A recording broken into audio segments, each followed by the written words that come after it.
Alô, bora Soul! Vamos lá, galera, fazer um bate-papo legal. Imagina, você é filho de um nordestino que largou tudo e veio para Manaus ser camelô. 40 anos depois, mais de 200 funcionários, 6 lojas e quase quebrou na pandemia. E eu vou deixar aqui um número para você, não sair aqui do vídeo. O que antes demorava em torno de 48 horas, agora demora apenas 2 a 5 minutos. Uma solução que a Soul Plus construiu para a Tropical. Lembrando que aqui nós estamos no YouTube, então deixa o like para fortalecer a nossa comunidade e comenta quanto tempo a sua empresa leva para responder o seu cliente no WhatsApp. Mas antes de a gente falar de tecnologia, a gente precisa falar com esse cara aqui, ó, Eric, que está com a gente. Vamos falar um pouquinho, aprofundar um pouquinho sobre a história da Tropical Multiloja, a história do empreendedor, Eric. Quem não conhece a Tropical Multiloja... Muita história. Beleza? Roda a vinheta que a gente volta já já.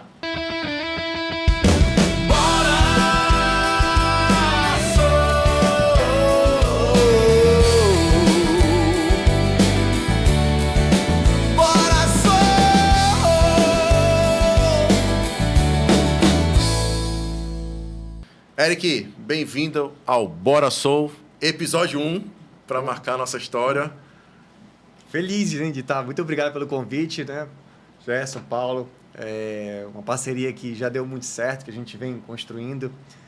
E, cara, eu tô lisonjeado aqui de ser, né, escolhido como primeiro episódio. E eu gostaria de...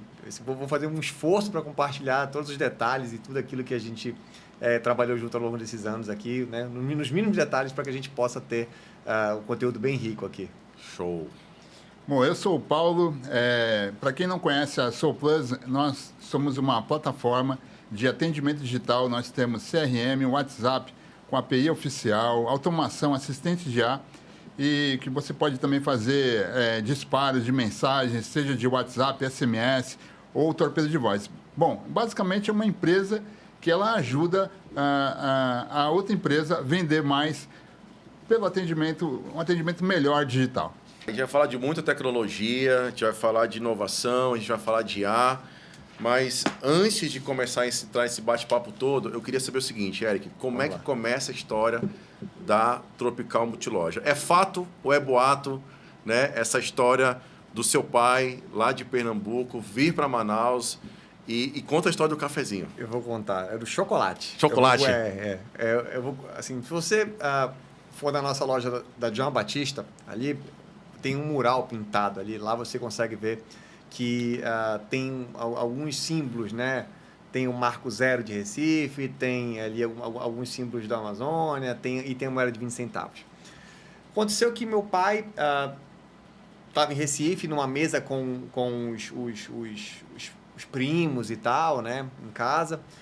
E ele tinha um tio que já estava aqui em Manaus, estava visitando a terra, conversando com ele conversando com a família, e ele foi fazer um relato sobre o que era Manaus na época, né? Então, assim, Manaus, isso a gente está falando isso dos anos auge da Zona Franca. Começo dos anos 70, Zona Franca recém-formada, né? Criada, e anos 70, 80 foi um boom, assim, geração de emprego, de negócio, investimento, abrindo clareiro em tudo quanto é lugar ali no distrito, para construir galpão e fundar as fábricas.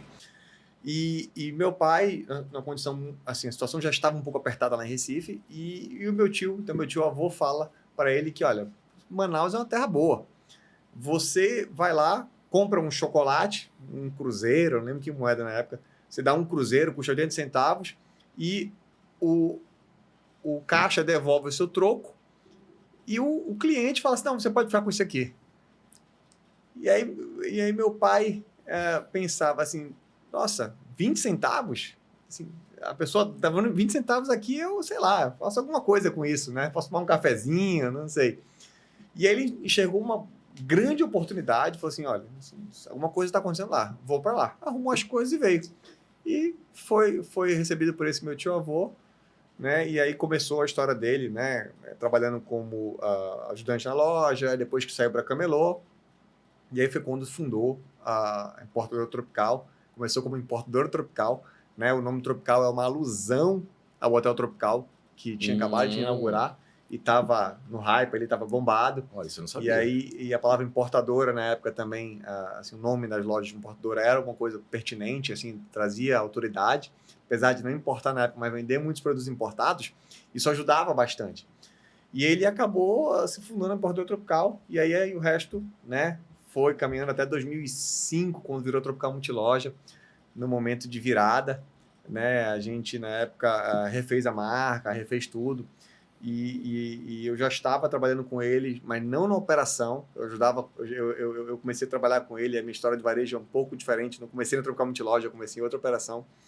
E aí, em 2006, eu comecei a dar dupla jornada. Eu fazia uma parte na Tropical Multiloja e uma parte da minha operação, no meu negocinho que eu tinha ali perto do mercado. Vendia cosmético. Negócio teu, a parte. Era meu. Eu gostava muito, só que eu via uma oportunidade muito maior de trabalhar com meu pai, né? Então... Mas, rapidinho, aprofunda um pouquinho essa história.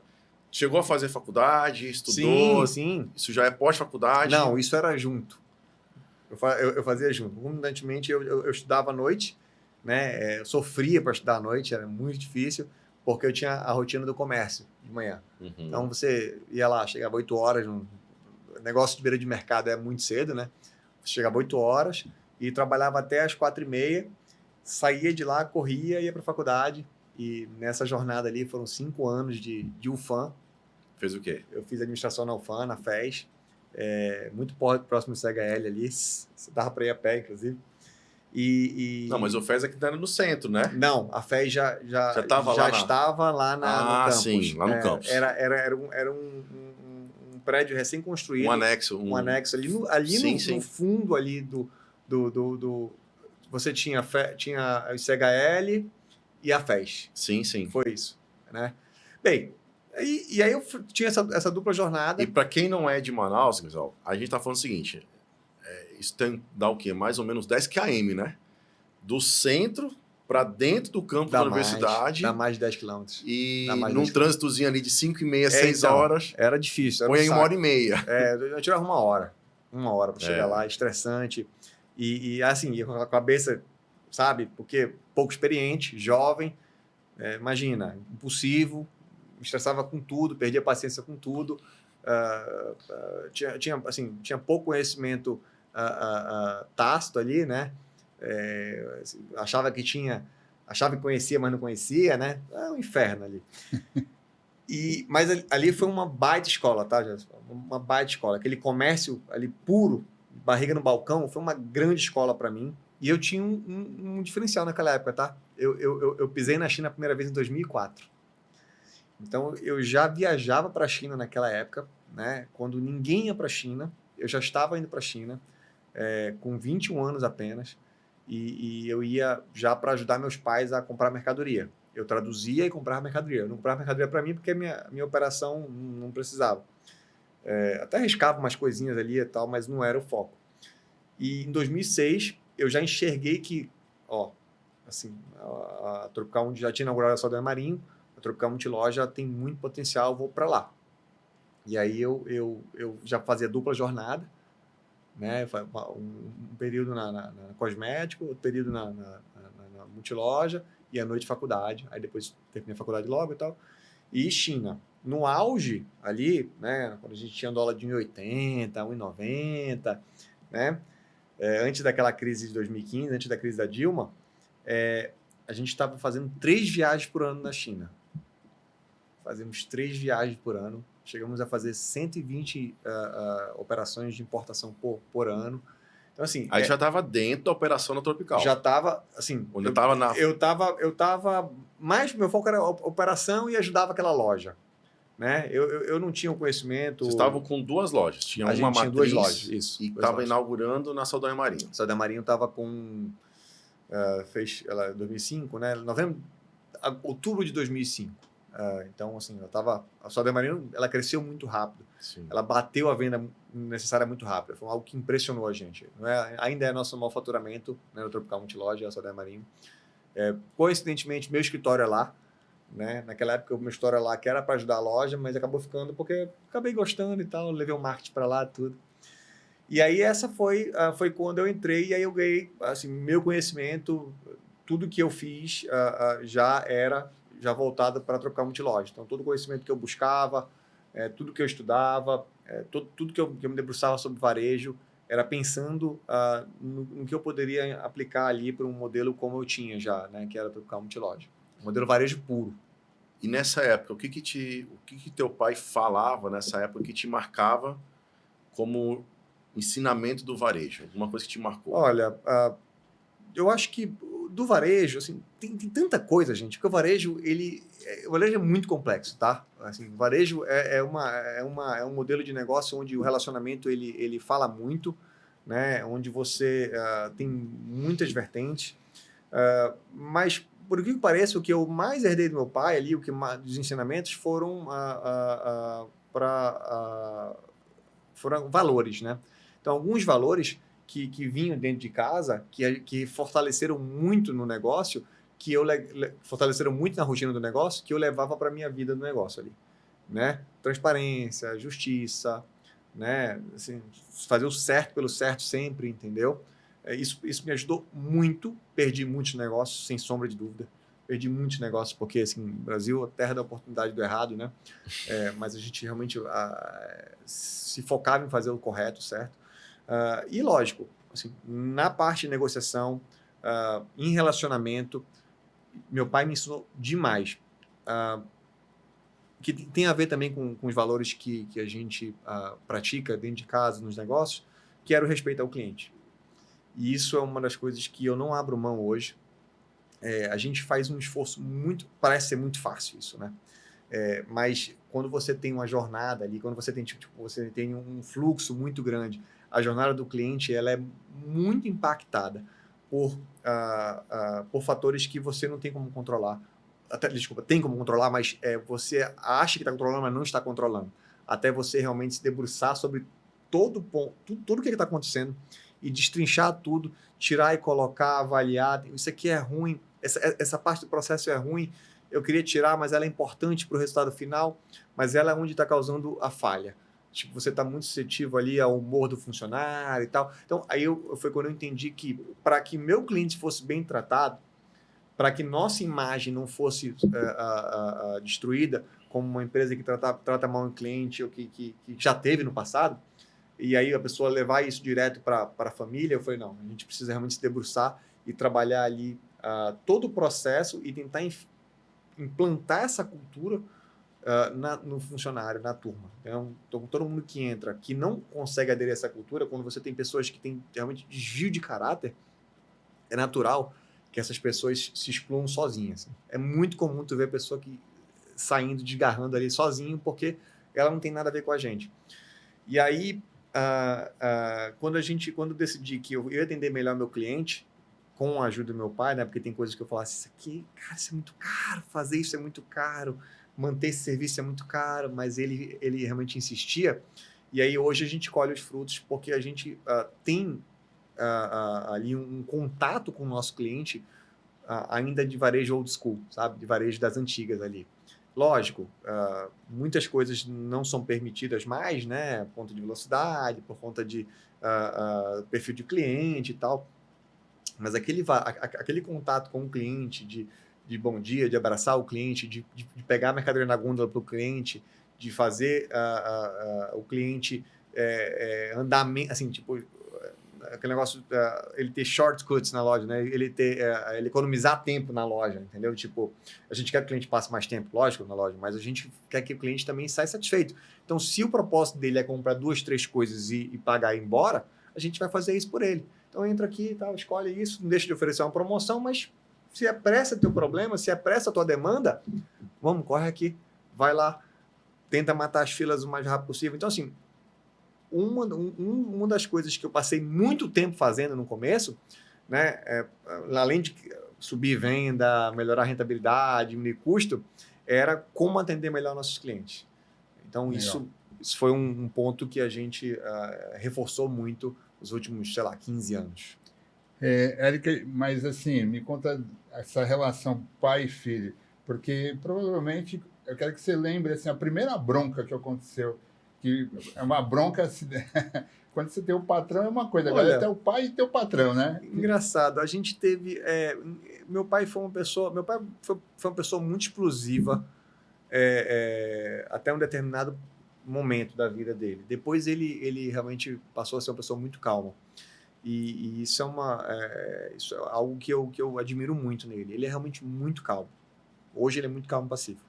Ele era explosivo talvez até a minha idade ali, 45, 48 anos e tal. Né? E aí eu já era muito pequeno, e tal. E aí eu não estava nos negócios, né? Então eu via aquela explosão toda, mas não respingava em mim. Quando eu entrei no negócio, ele já estava começando a ficar... Ele era explosivo, mas ele era calmo. Então, a gente não tinha discussões... tinha discussões acaloradas ali, errado, certo, tal, não sei o quê, concordo, não concordo, tal, mas não era nada de bronca pai para filho. Então, nesse ponto, eu acho que a gente realmente passou bem, sabe? Lógico que alguns funcionários que tinham mais proximidade ali, presenciavam ali tons mais altos, talvez um grito, talvez um não concordo ali, mas eles não presenciavam um desgaste ali de pai e filho. A gente sempre falava a verdade para desgaste profissional. Eu devo confessar que ainda existe algumas discordâncias por fato de ser familiar. Isso aí, por quê? Porque você quer, às vezes, ficar prevendo a maneira como a pessoa vai seguir naquele problema ou naquela situação, e aí você discorda sem ouvir ou sem querer saber o que está acontecendo. Isso acontece, de ambos os lados. Talvez mais de mim e dele também. E aí, falando, já que você entrou nessa questão da família, vocês são 3 irmãos. Somos 3. Como é que aconteceu essa divisão dentro do negócio? No começo, vamos lá, eu comecei no varejo muito cedo, né?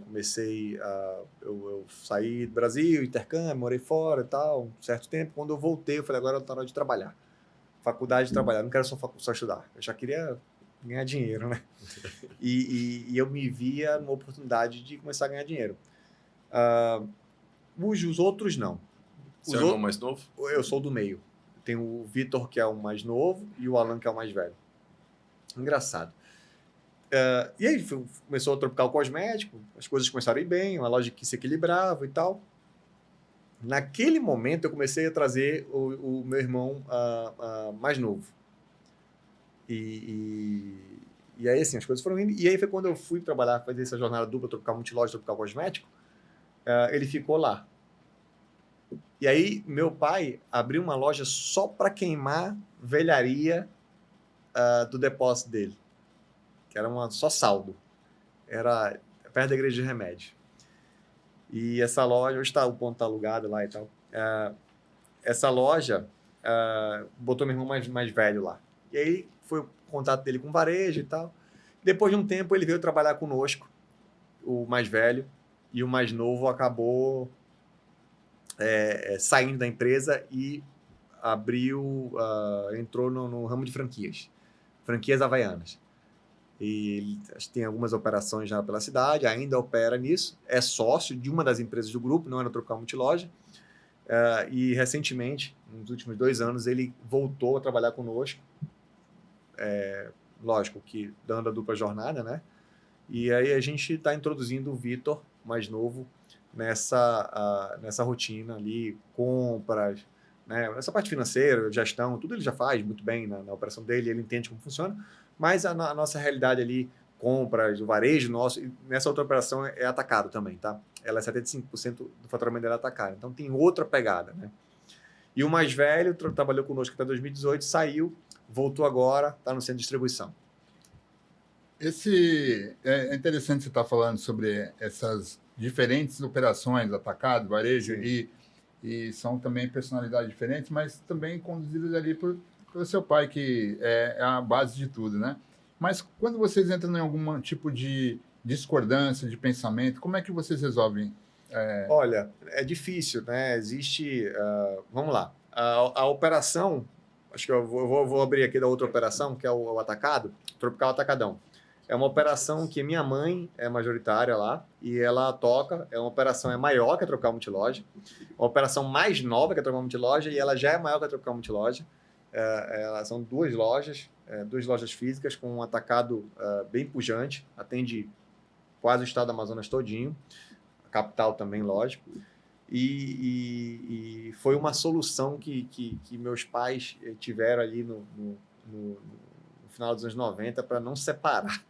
Porque minha mãe, como funcionária pública, na época saiu da Cosama, né? A Companhia de Saneamento e Água do Estado, e foi trabalhar com meu pai na importadora Tropical na época. E aí ela saiu para fundar o Tropical Atacadão, para vender só os saldos realmente que tinha na Tropical Multiloja. Foi a primeira loja de saldo. Mas logo, logo ela já desvestilou disso, já começou a comprar e viu que o atacado era potencial. Então, assim, em 10, 12 anos ela já passou a Tropical Multiloja, muito rápido. Foi quando realmente essa operação de atacarejo começou a surgir no Brasil e a economia estava muito pujante, né? A gente teve ali um boom de gastos de dinheiro na economia do Brasil e assim, o comércio em si sentiu muito isso e pequenos negócios pipocaram pela cidade, pelo Brasil todo e quem poderia fornecer para essas pequenas empresas, para esses pequenos mercadinhos e tal, estava bem. E foi o caso, né, da Tropical Atacadão e a gente estava indo para a China já, muita importação e tudo. Então foi realmente uma cartada muito boa da minha mãe, num momento muito bom, né? Mérito 100% dela, que assim, uma das mulheres que eu conheço mais agressiva para os negócios e fez as coisas acontecerem. E aí eu fui trabalhar com meu pai porque eu gosto de varejo, né? Eu realmente gosto muito de varejo, tenho um apego ao varejo. O varejo tem suas dores ali, mas eu gosto. O atacado diferente e tal. Mas ajudo minha mãe na parte de importação. Percebe-se que você tem o varejo corre, né? No seu sangue, nas suas veias, aí isso é muito legal. Você falou muito bem do DNA, né, de gostar do cliente, de resguardar o cliente. Sim. Se um cliente entrar numa loja Tropical, qualquer uma das lojas, o que é mais importante para que ele registre e diga assim, pô, eu estou numa loja Tropical? Olha, quando a gente faz uma integração de funcionário, de prestador de serviço, não importa, né? Quando a gente está em conversas gerenciais, comerciais, tudo, eu sempre uso essa expressão para reforçar para onde a gente tem que ir. O cliente precisa ser satisfeito com a compra ou a não compra dele, né? É difícil o cara ser satisfeito quando ele não compra. Só quando a gente fala que aquilo não serve para ele.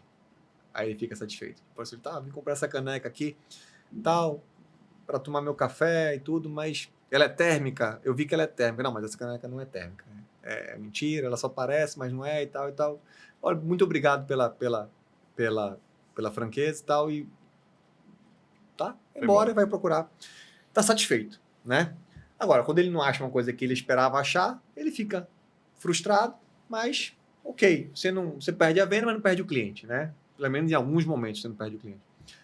E quando o cliente compra um produto que era exatamente aquilo que ele queria e tudo aconteceu muito bem. Ele foi bem atendido, ele pagou no caixa, né? Acumulou seus pontos lá, tudo e tal, ganhou um desconto às vezes no aplicativo, que acontece. E aí o cliente, assim, ele falou, cara, eu dou 10 para essa minha visita aqui. Eu estou muito satisfeito, estou feliz. Peguei essa caneca aqui, era exatamente o que eu queria e tudo foi muito gostoso ali, né? Essa compra foi maravilhosa. Porque quantos produtos a gente tem em casa que nos deixaram a gente feliz, né? Satisfez a gente, mas a compra não foi boa, foi traumática. Atrasou a entrega, a loja era ruim, você viajou, trouxe escondido para não pagar imposto, que muita gente faz isso, né? Então, assim, não tem isso. Ok, tudo foi bom? Cara, nem tudo foi bom, mas eu estou aqui feliz com o meu produto. Então, eu falo para nossos funcionários e para os gerentes geral, o cliente precisa estar satisfeito com a escolha dele. Se ele escolheu entrar aqui dentro, ele precisa estar satisfeito. Se ele tem que fazer uma troca, a troca tem que ser o mais rápido possível, o crédito dele tem que ter toda a garantia possível, que ele vai ter o crédito dele ou o dinheiro de volta, ou a troca pelo produto, se estava com problema, não importa. Desde que, lógico, ele esteja falando a verdade, né? Que a gente não esteja mentindo, né? Tipo, ele compra uma toalha de mesa dia 23, usa no Natal e vem devolver dia 25. Isso acontece. Eu já participei de uma troca como essa.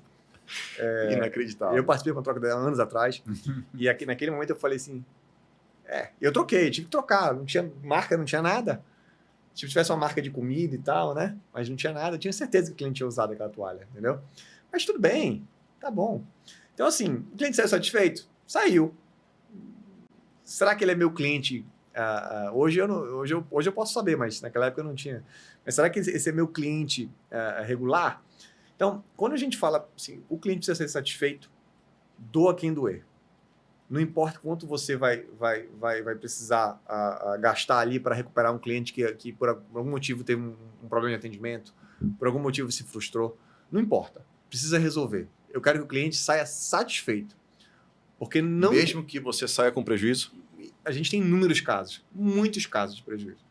Muitos casos. Nós, com o nosso clube de compras, agora ficou muito mais fácil de resolver.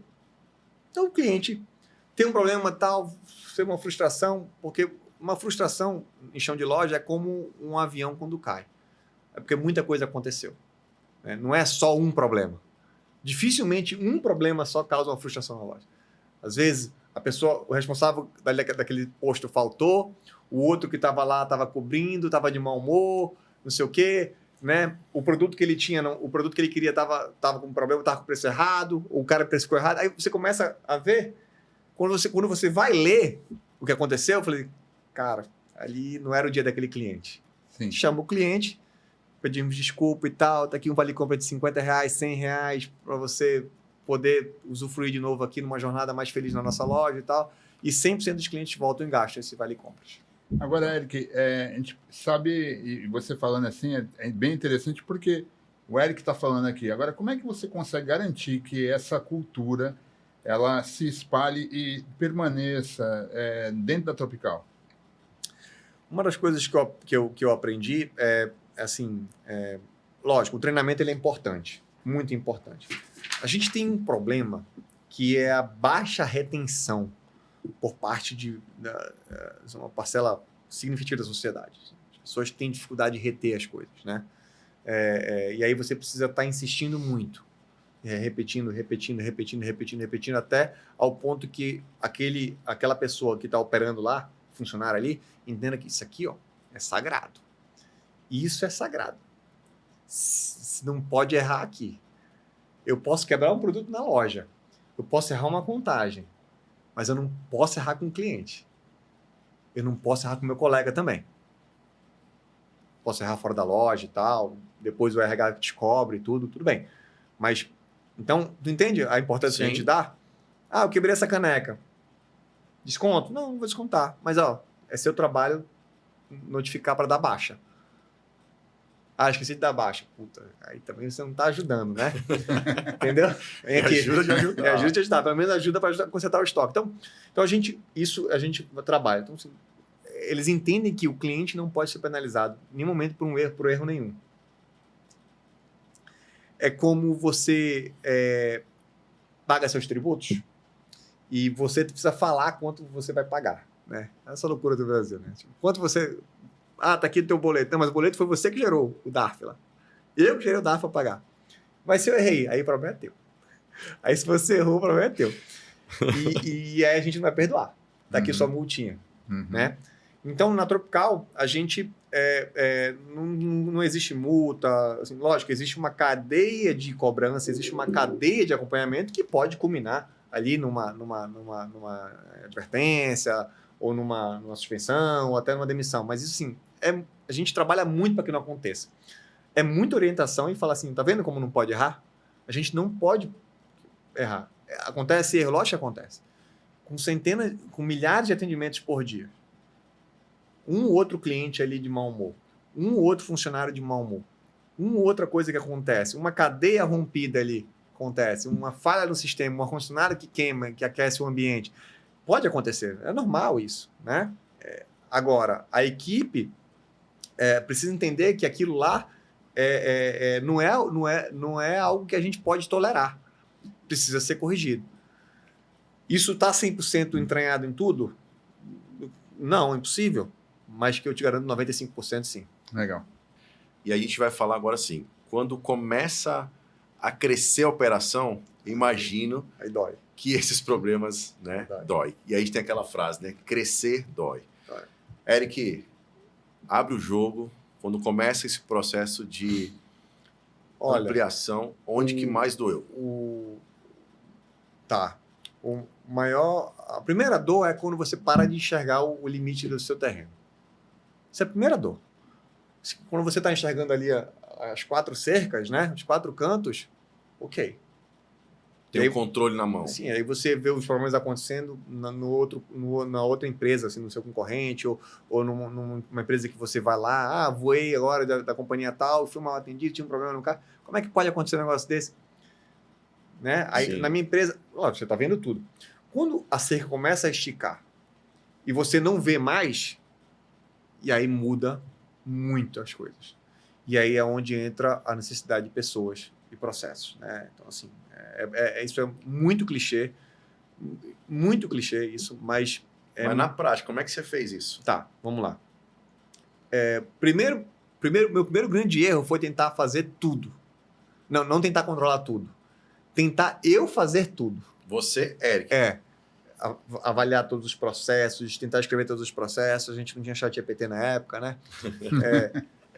E tentar... E aí, assim, nós estamos falando aqui... o que tinha de formação naquela época ali, né? Além de literatura, a gente comprar livro físico, né? Já tinha digital, tinha internet, mas a procura era muito incipiente na época, né? Não existia um ecossistema de mentoria, de troca de informação? Não tinha nada disso. Tinha o HSM Management, que eu tive o prazer de participar de muitas edições, mas assim, eu notava que o HSM Management ele estava há 5 anos à frente. Então, tudo aquilo que você via, com exceção de alguns ali, Jim Collins, o cara lá o argentino lá do livro, Grandes Decisões sobre Pessoas, esqueci o nome dele. Ele é sensacional. Era muito mais prático para aquela época, mas, no geral, você tinha muitas soluções que estavam muito à frente. Eu falei assim, cara, você não tem como chegar nisso. Mas, assim, e a essência disso também, né? E assim, bora pro tradicional. Processos puros ali, pegar todas as balanças de scorecard, tudo aquilo que já existia e bora tentar. Né? Naquela época, eu tinha um gerente que ele falava assim, Eric, uma solução é o ISO 9000. Eu falei, uma baita solução, mas eu acho que a gente quebra até lá. Eu não Isso na busca de padronizar. A busca de padronização. E aí, sabe quando eu aprendi? E aí foi quando eu dei certo, falou assim, pessoas. E aí foi quando eu comecei a ter coragem a pagar melhores salários para a gestão ali, né? Para a equipe de gestão mesmo ali, né? Assim, trazer gente mais competente. E outra coisa, tá? Arranjar conteúdo, né? Arranjar roteiro para essas pessoas é um desafio também. Porque às vezes tu traz um cara muito competente e tu não tem um roteiro muito explícito ali para ele, e aí ele com, sei lá, uma semana do mês ele já fez o que tinha que fazer, e agora vou para onde? Ele precisa de uma direção, direcionamento. Né? E aí, então, boas pessoas, né? Eu ainda sou muito centralizador, tá? Mas criei um sistema de bottom line ali, né? Tipo, de uma linha só de decisão. Então, a equipe destrancha tudo, me dá uma linha para decidir, e aí eu, sim, não, sim, faz, tal, ok, como é que faz? Então, assim, me toma muitas decisões por dia, mas rápidas. Poucas reuniões. Né? A única reuniões que eu faço muito é comercial. Que é um pouco diferente. Mas para funcionamento mesmo, rotina, é tudo, assim, muita autonomia para as pessoas, né? Boas práticas que a gente, isso aqui dá certo, vamos seguir por aqui. E prestação de conta. Mas quando a gente começou a ter pessoas melhor remuneradas, né? E muitos deles de base. Então a gente pegou essa galera de base que veio ganhando experiência, foi dando formação. Né? O primeiro time a ser qualificado foi o RH para conseguir essas pessoas? Não. Aliás, foi realmente, desculpa, foi o RH. O primeiro time foi. Hoje, a gerente de RH, ela era segundo braço direito da antiga gerente. E ela assumiu, faz um excelente trabalho. e a Reisiane, né? Tá com a gente há muito tempo. Assim, confidente, a gente conversa todo dia. Costumo falar que a Reisiane... Eu tenho um funcionário que quando me liga, eu falei, putz, problema. Porque de tão boa autonomia, de tão bem que vão as coisas, a capacidade de decisão, assim, sabe? Toca o orçamento bem, são decisões sensatas, respeita a cultura, trabalham tão bem que quando me liga, eu sei que a bronca, assim, é tipo, caceta. Entendeu? Muita calma nessa hora. Muita calma nessa hora. Porque assim, se a pessoa me ligou, porque é uma coisa assim, preciso compartilhar, e aí preciso da ajuda dele para decidir, né? Como eu tenho gente de operação que me liga para tudo. Por quê? A gente criou um padrão de operação de loja que a gente, assim, que o nosso negócio, ele é, assim, ele não é hostil como um supermercado, tá? Mas de longe não é hostil como um supermercado, mas ele tem essa hostilidade. E a nossa dificuldade a gente não tem um fluxo de supermercado. O supermercado tem milhares de pessoas a mais que a gente por dia, mas tem muito mais concorrência. As margens são quase que negativas, né? Sim, e o cara, para ganhar dinheiro ali, é um malabarismo absurdo, né? O nosso negócio como é que põe dentro? Como é que eu ponho gente dentro do meu negócio? Porque o meu cliente precisa de uma escada para pegar o fruto. O supermercado, o cara passa aqui no chão, né? Pegando. Isso. Então, o meu não é o primeiro fruto. Então, o nosso trabalho hoje é discutir para botar cliente em loja. Trazer o cliente cadastrado, né? Aumentar a recompra e cliente novo. É o dia todo pensando nisso. Como faz. Dentro desse processo, qual foi o indicador que você começou a olhar primeiro e não abre mão dele? Do teu negócio, tipo, ou quais são os indicadores que você tem que olhar todo dia? Cara, eu vou falar, eu olho para rentabilidade. Só? Assim, da primeira vista, rentabilidade. Assim, se precisar olhar um número só, olha a rentabilidade. E ela te guia para você tomar decisões? Muito, muito. Assim, tanto que assim, a gente lança... Todo final de semana tem campanha, né? Campanha interna, para pagamento de premiação. Né? Então, é uma chance que a gente dá para a turma que, se não bater meta, o cara vai ser com algum dinheirinho. Né, que são as premiações. A gente tem lá os jogos de varejo. Até a Débora vai assistir, ela está assistindo, ela vai confirmar. A Débora, nossa gerente comercial, e a gente deu um orçamento para ela, eu falei, distribui esse dinheiro como você achar melhor. De forma justa, mas que desafia as pessoas. E aí, todo mês, todo final de semana, de quinta a domingo, tem um desafio. Tá ali, tem que vender tanto. Tá aqui a venda referência, tem que vender tanto. Ponto. Né? E aí, quando é segunda-feira, eu nem olho para aquela venda, só olho para a rentabilidade. Assim, agora, eu já sofri muito por baixa rentabilidade. Muito. Isso sempre foi dessa forma que vocês conduziram, ou antes vocês tinham uma forma de tomar decisão diferente? Ou sempre foi guiado pela rentabilidade? Não. A gente, na verdade, já teve... Assim, a gente já teve muita crise de KPI, sabe? Muita. Tipo, se eu falar para você que existe uma fórmula, existe uma fórmula, lógico que existe uma fórmula, existem centenas de fórmulas. Você precisa escolher uma, ok? Você me pediu um número, né? Mas lógico, eu olho para outros, né? Por exemplo, todo dia eu sou alimentado com 6 ou 8 mensagens de pessoas diferentes sobre KPIs diferentes. Entendeu? Então, eu tenho lá, por exemplo, avaliações de vale-compras.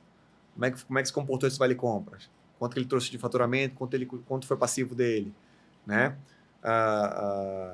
Entradas, né? Como é que estão as entradas no centro de distribuição, que eu preciso de mercadoria para vender, né? Então, você compara com o que está disponível para receber e com o que o centro de distribuição recebeu, né? Tipo assim, tem 10 fábricas em Manaus para entregar e o centro de distribuição agendou essas 10 fábricas para uma semana. Eu falei, será que dá para receber tudo em 3 dias?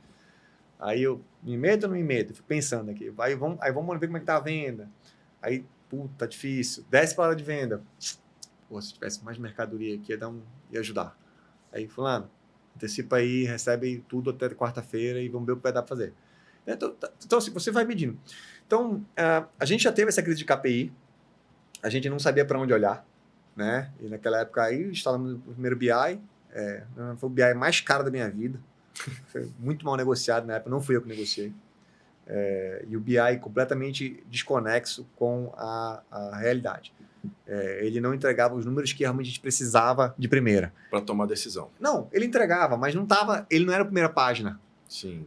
Entendeu? Então, eu tinha que fazer o drill draw ali para poder chegar no número que eu precisava. E aí isso foi tirando tesão, sabe? Assim, cara, tem que abrir, logar, clicar, carregar, não sei o quê. E aí tu não tava mais vendo. Ou seja, o número tem que ser rápido, né? Para tomar decisão. E aí foi quando a gente modernizou o BI, e aí ajudou bastante. Foi feito até interno. E agora a gente está com esse BI já mais modernizado ainda. E aí, assim, eu particularmente abro ele todo dia. Não todo dia, mas pelo menos 4 vezes por semana. Para analisar. Analiso até estoque nele também.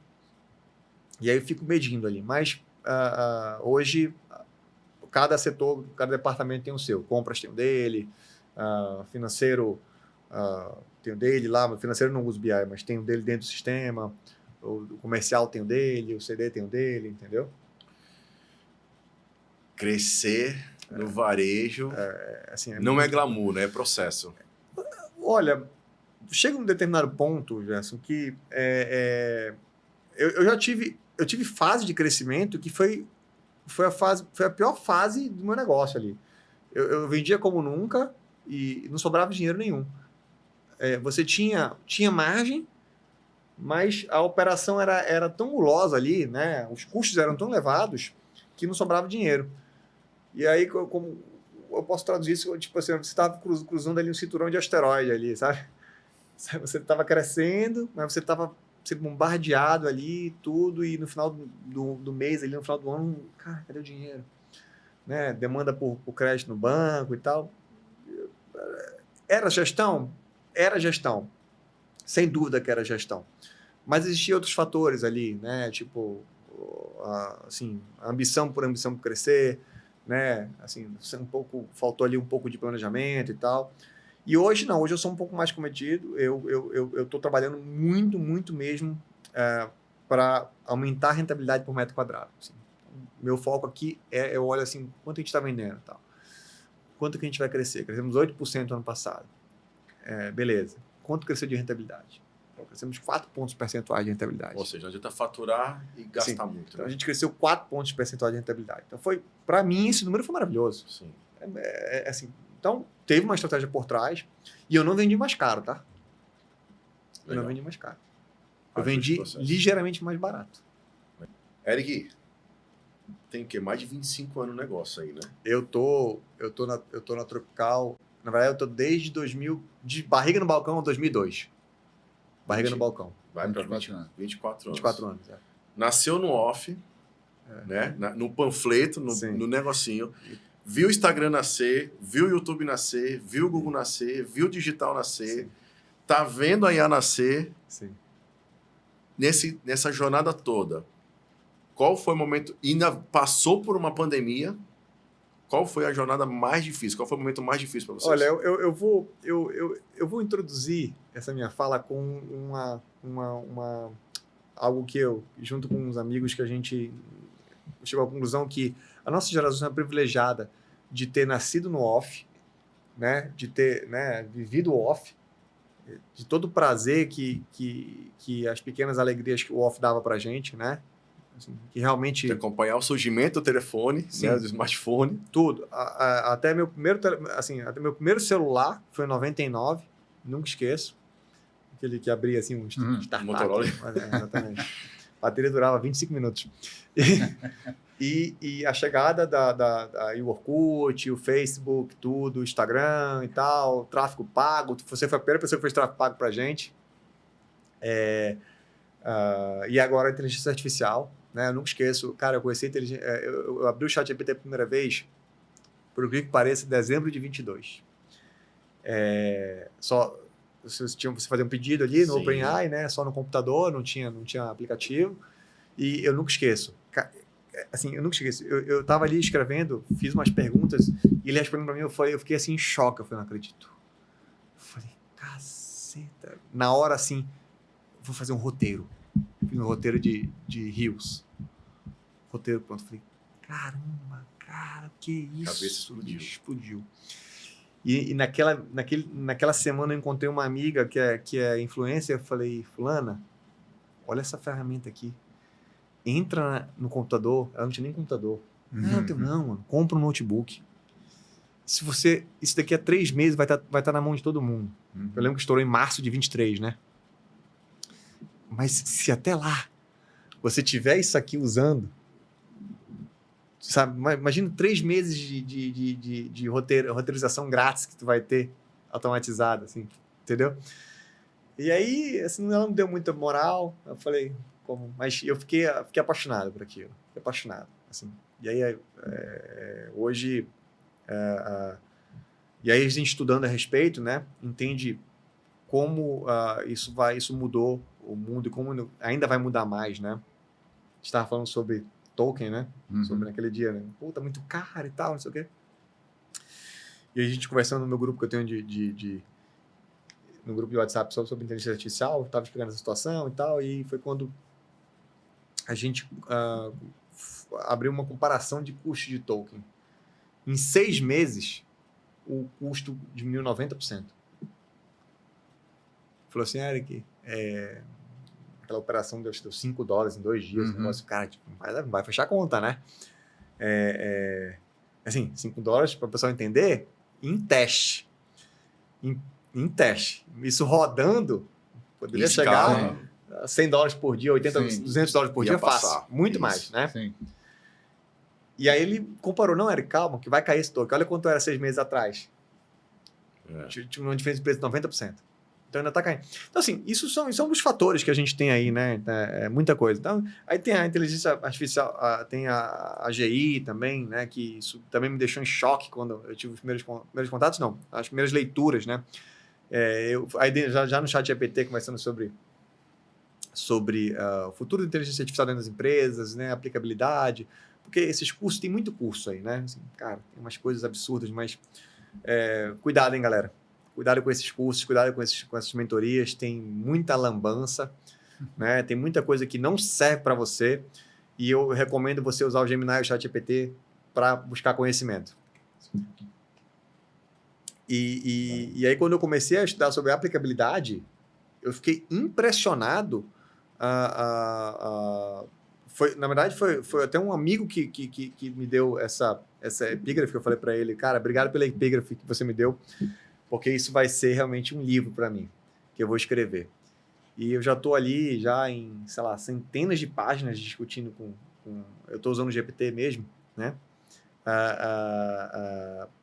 Sobre a aplicabilidade da AGI, né? Dentro dos negócios. Quais são os departamentos que eu posso começar agora, a inteligência artificial de forma mais palpável, né? Sem demitir ninguém, aumentando a produtividade geral, para chegar ao momento que a gente vai ter ali as tarefas 100% feitas por uma inteligência artificial geral ali, um negócio realmente mais robusto, que vá se comportar muito próximo de um ser humano, né?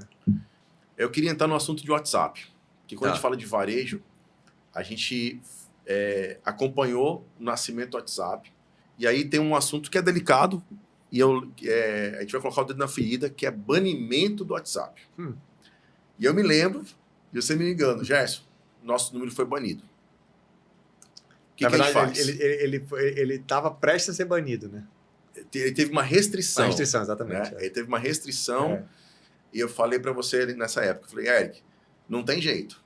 A Meta mudou o jogo e ela deixou muito claro o seguinte, quem quer usar o WhatsApp para atendimento, ou seja, para receber ligações, 0 custo. Aquela empresa que quer usar o WhatsApp para ativar, para vender, e nada mais justo, sim, né? Se você usar um canal de venda, você faz um folder, faz uma rádio, faz a TV, faz até um tráfego, você está pagando, então você vai pagar. E nós que trabalhamos com plataforma, a gente está vendo uma transformação desse cenário já há algum tempo. Né? Há 5, 6 anos ele vem testando modelos de precificação. Eu acho que esse hoje, o modelo que ele está, é um modelo muito justo. E aí você foi um dos empresários que nós temos lá na carteira de cliente que tomou a decisão mais rápida nessa virada. Explica um pouquinho dessa dor e a tomada de decisão tão rápida, Eric. Primeiro que o WhatsApp é um problema que o brasileiro criou, né? Eu desconheço uma sociedade que gosta mais de ser atendido do que o brasileiro. O brasileiro ama ser atendido, né? Ele gosta de ser servido. E o WhatsApp, ele tem todo o suporte para isso, né? Assim, é uma ferramenta onde você fala como quiser, né? Áudio, texto, né? GIF, figurinha e tal, e consegue ser entendido. Né? É uma baita ferramenta. Não tem dúvida que não é dúvida, assim, a gente sabe quanto o Meta pagou por ele e tal. E aí, no começo, a gente não dava muita importância para o WhatsApp até vir a pandemia. E foi quando a gente contratou a primeira solução, não oficial. Ela funcionou até um determinado momento, depois o negócio foi tão grande que ela parou de funcionar. E aí foi quando eu conversei com você, né? Você me apresentou a solução e eu falei, bora fechar, né? E a gente teve um ganho absurdo de produtividade. A gente ainda, assim, é inevitável você ter que anunciar o seu número de WhatsApp. Você tem que anunciar, porque o cliente... A gente até escondia o número, mas o cliente pedia. A gente fala assim, eu não quero mais que o número apareça. Tá bom. Porque dá muito trabalho. E, assim, a gente conseguia medir pouco o cliente que convertia, né? E aí, com a tua operação, não. A tua operação, a gente consegue cruzar algumas coisas. A gente pega, por exemplo, os números que estão comprando e consegue achar ali, consegue fazer um cruzamento com os clientes que compram efetivamente e os clientes que compram no próprio WhatsApp. E a ferramenta basicamente fez com que a gente pudesse acompanhar o atendimento. Isso aí, para mim, foi o ponto principal, né? E minimizar aqueles clientes que ficam esquecidos nas filas. Ainda acontece, hoje bem menos, sei lá, pouquíssimos clientes, no universo de alta temporada. Em baixa temporada, nenhum acontece, zero. Mas em alta temporada, pouquíssimos clientes, porque a gente realmente tem um limite de atendimento que a gente entende como acima disso aqui não compensa mais escalar. Não dá mais para colocar funcionário. E aí foi quando as soluções da inteligência artificial chegaram. Eu fiquei resistente um pouco, falei, como é que eu vou fazer o bot atender meu cliente e comprar uma agulha? Não dá. Eu falei, já sei, né? E aí foi quando, para ser a primeira ideia da lista de Natal, né? Eu falei, não, lista de Natal não, bora para lista de escolar. E aí, assim... A gente trabalhou, acho que uns 40 dias disso aí, né? Sei lá. Vamos falar um pouquinho, então, do case da Yara, né? Que a gente prometeu aí, no início do podcast, para a gente falar sobre o assistente de IA denominada Yara. O Eric vem com a gente e falou assim, temos um desafio aí falando sobre material escolar. Aí a gente entendeu um pouquinho, né? Como é que era esse cenário, como é que ele funcionava. E aí, o que você falou para a gente? Olha, hoje, dentro do material escolar, a gente leva até 48 horas. Para fazer uma entrega, uma devolutiva. E eu nunca imaginei que tivesse tanta lista de material escolar dentro da nossa cidade. E aí ele começa só a trazer coisa boa, né? Mas tem um detalhe. Cada lista escreve de um jeito. Né? É borracha de lá, um é EVA, outro é E.EVA. Eles usam apelido, sabia? Para o produto. E aí a gente precisa fazer o quê? A ideia é fazer esse orçamento num tempo mais rápido. Sim. Vamos construir um assistente. Paulo, explica um pouquinho desse processo. A gente construiu um assistente só, como é que foi essa engenharia de prompt e aproveita, explica um pouquinho, porque tem muita gente falando, né, de prompt, engenharia de prompt e não sabe exatamente o que é isso. Na verdade, a Yara, ela começou quando o Eric, a gente começou a conversar e ele falou assim, a lista de material escolar é uma loucura, né? E a gente falou, só a IA para resolver essa loucura, porque são muitos itens que, como já se colocou, e que tinha um tipo de entrada de dado que não tinha um padrão. Então, a gente tinha que trabalhar em alguma maneira em que a gente conseguisse normalizar tudo isso aí. E depois de muito estudo, não é uma coisa simples, como muitas pessoas acreditam que você escreve um prompt apenas e resolveu. Tem muita gente que vai na própria IA, pede para ela escrever um prompt e acha que resolve. E não é assim. A Yara, ela é composta hoje por pelo menos 4 assistentes que eles conversam entre eles. Então, assim, e não só isso, a própria Yara, ela tem também uma parte em que ela trabalha com serviços que fazem processamento. Porque nós também não só utilizamos a inteligência artificial no sentido de ela simplesmente fazer todo o trabalho, porque tem coisas que na própria engenharia de sistemas como um todo, a gente tem como otimizar determinadas partes. Então, nós também, nesse estudo, montamos toda essa engenharia de maneira que ela não só faz essa conversação entre elas, como também como outros sistemas, com outras integrações. Então, pelo menos 3 integrações aí que a gente está falando. E a gente conseguiu resolver um problema que antes nós tínhamos, na média, 2 dias, né? 2 dias. 2 dias, e hoje, nos testes, eu tenho perguntado para as pessoas, são 2 minutos. 2 minutos, a pessoa manda uma foto, se ela quiser, ela manda o PDF, se ela quiser, enfim, na verdade, até se você ditar a lista para a Yara, ela vai falar, ela vai te responder. E ela te devolve uma lista, um orçamento em PDF, nesse prazo de 2 minutos, o processo todo, tá? E isso foi muito legal porque a gente conseguiu otimizar o processo, mas com um custo que fosse viável para a operação. Sim. E com uma qualidade que atende o que a Tropical busca, né? Que é essa transparência com o cliente, não ter o responder o cliente. Responder o cliente. Conta agora um pouquinho nos bastidores da tua operação, como é que a turma encarou. Acho que essa vai ser o relato que vai motivar as pessoas a se debruçar mais sobre isso, né? E, se Deus quiser, né, captar mais clientes. Tu sabe que os clientes, pouquíssimos clientes reclamavam do tempo de 2 dias. Eu acho que eles já entendiam que o negócio não era tão fácil. E outra coisa, ou ele sabia que os concorrentes nem respondiam. Então, a gente, quando eu chamei a equipe do WhatsApp, que eu falava assim, não, mas os clientes não ligam não, 2 dias.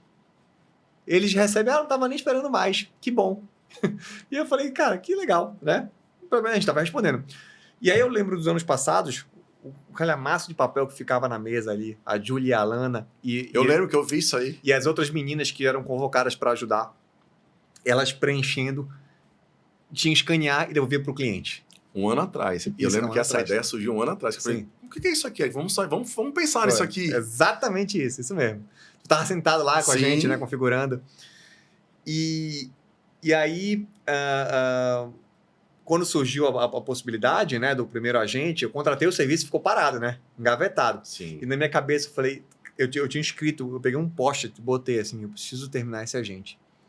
E aí todo dia, vou ligar pro Gerson agora. E aí apareceu alguma coisa, eu falei, volta para cá o post-it. Que aí eu tenho meus posts lá que são coisas importantes que eu não posso esquecer, que ali é uma questão pessoal que me pressiona para resolver. Né? É um mecanismo que eu descobri para me ajudar a resolver as coisas. E aí foi quando apareceu a oportunidade do Natal. Porque o Natal, ele tem uma demanda de um orçamento básico ali. E aí eu falei, e aí você falou, vamos fazer o Natal. Eu falei, cara, vai tá bom, deixa o Gerson pensar, mas eu quero mesmo para o escolar. Resumindo, a gente esqueceu o Natal, testamos para o escolar, começamos os testes ainda em dezembro, né? Pouca frustração, na minha opinião. Eu realmente gostei muito. O problema é que os testes eram com pessoas que sabiam o que poderiam perguntar. O nosso cliente, ele pergunta coisas que a gente não pode imaginar. Nem imagina. Tudo loucura. Inimaginável. Não, inimaginável. Mas quando eu cheguei lá, agora, recente, essa semana, eu estava viajando, cheguei de viagem agora, estava a trabalho, e fui lá, o segundo lugar que eu fui foi visitar a Júlia e a Alana. Elas separando o pedido de site. Eu falei, e aí, como é que tá a lista? Não, tá tranquilo, tinha uns 6 papéis só na mesa. Isso aqui o cliente quer fazer diferente, o cliente quer aqui o Sonic, quer o Homem-Aranha, então eu vou lá fazer para ele. Então, assim, tem lista para fazer? Acho que tem, que às vezes tem cliente que evita IA e vai direto para o atendimento, é normal, é a opção do cliente. Mas a gente está fazendo, sei lá, muito mais de 100 listas por dia, eu acho que hoje não, mas tem dias que sai 100 listas por dia, e com 2 funcionários a menos, porque a gente chegava a ter 4. Hoje eu tenho só a equipe de 2 lá, que é os principais que trabalham o ano todo. E esse cliente está voltando para comprar com a gente. Hoje eu peguei 2 clientes entrando com a lista na mão. Né?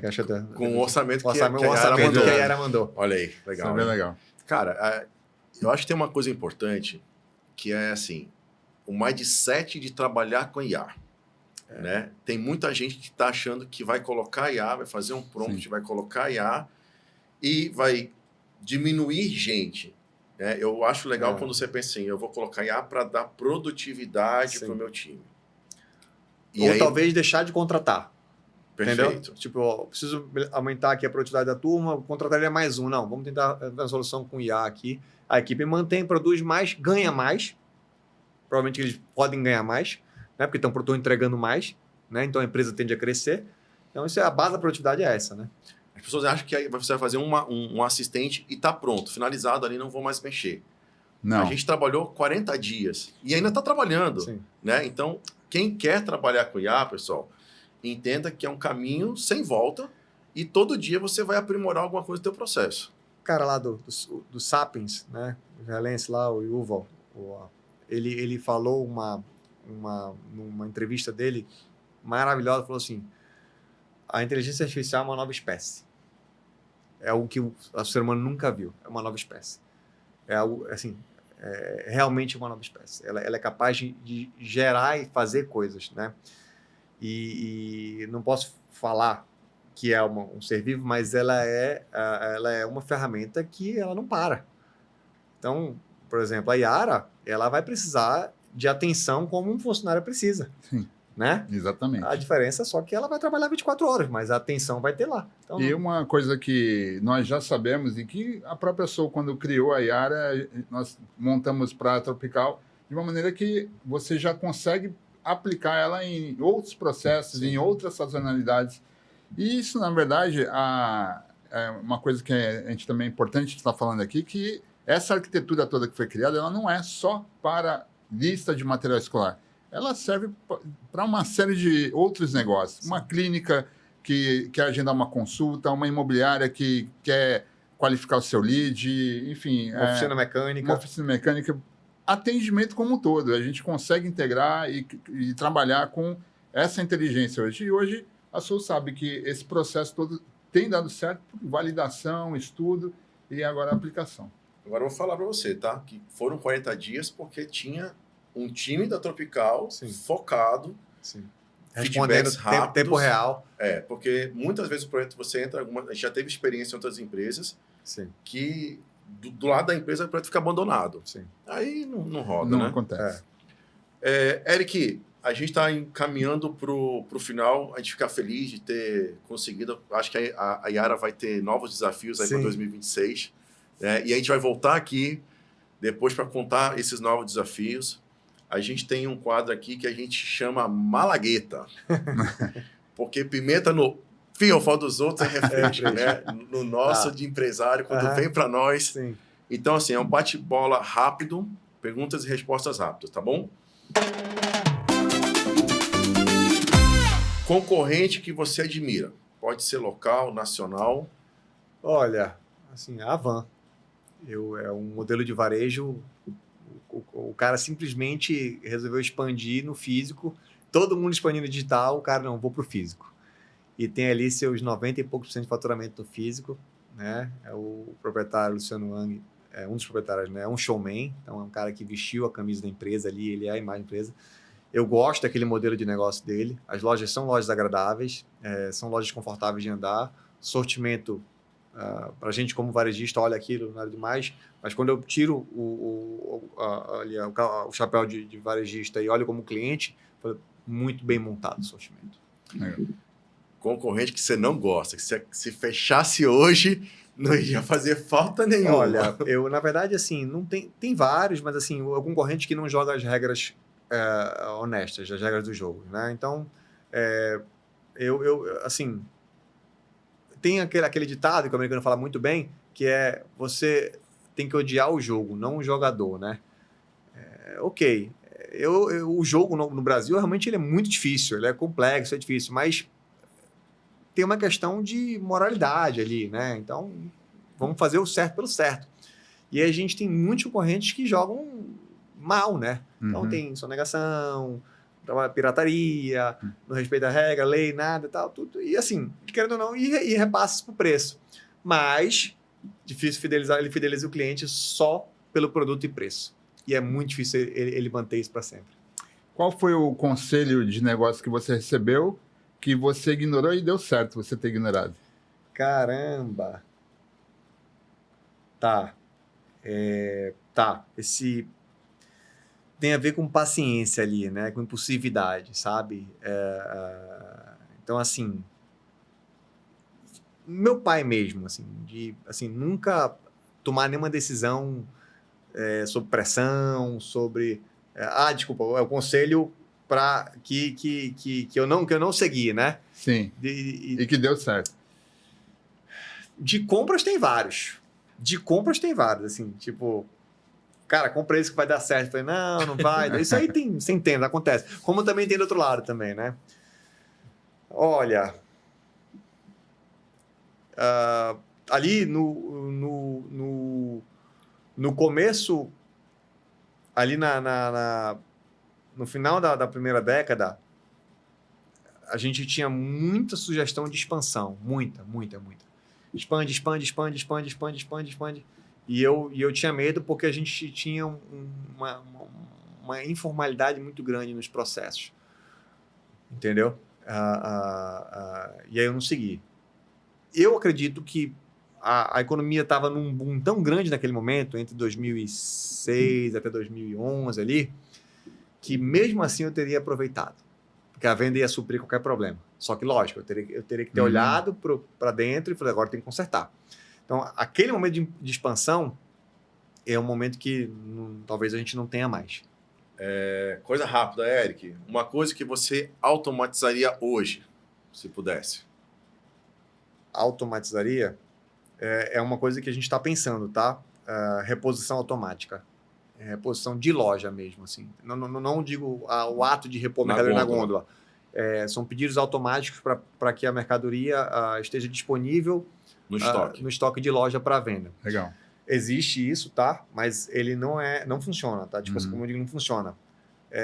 Eu trabalho com mercadorias sazonais. Natal, Páscoa, Carnaval e tal. Ele vai querer repor Páscoa e Natal o tempo todo. E a lista do meu funcionário fica desse tamanho. A gente não conseguiu achar uma solução para repor só aquilo que ele precisa, entendeu? Daqueles departamentos, daquela sazonalidade. E aí é onde eu estou pensando na minha próxima... no meu próximo agente de IA nessa área. Para ajudar o gerente de loja e o repositor de loja. E qual que é o seu maior medo, assim, pro seu negócio nos próximos 5 anos?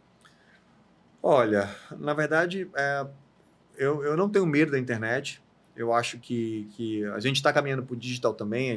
Nosso site está crescendo, de uma base baixa, mas ele está crescendo. Então, é provável que ele dobre esse ano de faturamento. Daqui a pouco eu já estou começando a aumentar o time, né? Aí tem que aumentar mesmo porque é mão, separação e tal, aí não tem muito o que fazer, né? A parte de venda não precisa. Isso realmente está bem. Mas eu acho que a gente tem pouca previsibilidade no Brasil, né? Então, meu medo realmente é, assim, nossa moeda desvalorizar a um ponto muito, assim, tão grande que nossos negócios eles deixem de existir, né? Nosso patrimônio se dissolva. A gente teve um vizinho aqui que aconteceu exatamente isso. Foi exatamente isso, né? O patrimônio perdeu 80% de valor, sua moeda, que a cotação era 5, passou para 100, 200 e hoje milhares, né? Então, assim, é difícil, mas aconteceu, né? Então, meu maior medo realmente hoje é a falta de previsibilidade do Brasil, né? Tipo, do que você está fazendo, né? Você não consegue fazer um plano de 5 anos e ter segurança com ele, né? Então a gente acaba tendo que fazer planos mais curtos. 2 coisas para a gente finalizar, Eric. Tropical Multiloja em uma palavra. Olha, eu acho que é tradição. E o Eric em uma palavra. Quem é o Eric em uma palavra? O Eric em uma palavra. Olha, eu sou um cara... Eu sou um cara complexo, assim, mas eu sou muito complexo porque eu sou impulsivo, mas sou muito resiliente. Eu acho que essa palavra, nos últimos 3 anos da minha vida, se resume a isso, né? Acontecimentos pessoais, acontecimentos profissionais. A resiliência hoje eu acho que é meu nome. Eric, muito obrigado. Eu que agradeço. Episódio 1. Obrigado, pessoal. Tua deixa, Paulo. Bom, e se você ficou aqui até agora, você que está, inclusive, perdendo aí venda por demora no atendimento, tá perdendo o negócio, a SoulPlus ela pode resolver seu problema. Isso com inteligência artificial, com CRM, com API oficial. Nós temos aqui a solução. Aqui no nosso link, nosso QR Code, você vai poder receber material. É só você ler esse QR Code, a gente vai mandar para você todas essas dicas aí para a gente poder, inclusive, apresentar o nosso produto para você, tá bom?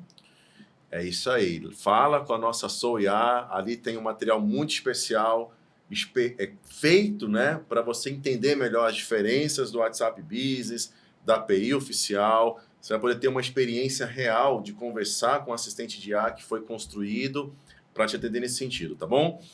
E tem um detalhe especial. Nossa equipe de vendas está lá também aguardando vocês, caso vocês queiram fazer um diagnóstico da empresa de vocês.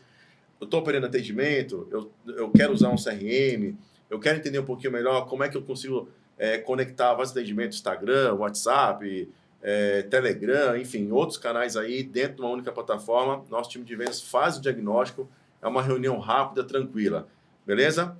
A gente te aguarda, nosso próximo encontro, um convidado super especial que vai contar um pouquinho da história dele, como é que ele vendeu, saiu de 60 motos para mais de 1.000 em 8 anos de operação. Hector Duran, nosso próximo episódio. Valeu. Bora, Soul? Bora, Soul!